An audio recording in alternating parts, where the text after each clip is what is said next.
So the Inle Lakes, the stand the 22 22 kilometer long and 11 kilometer wide. The water level is above sea level 900 over, and so most of the villages are on the lake.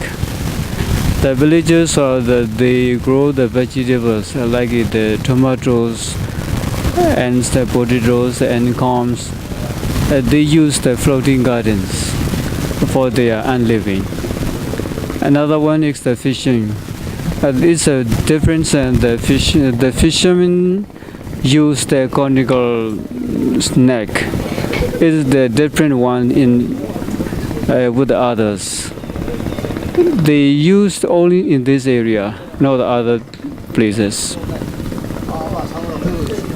And the houses they live in this on stilk.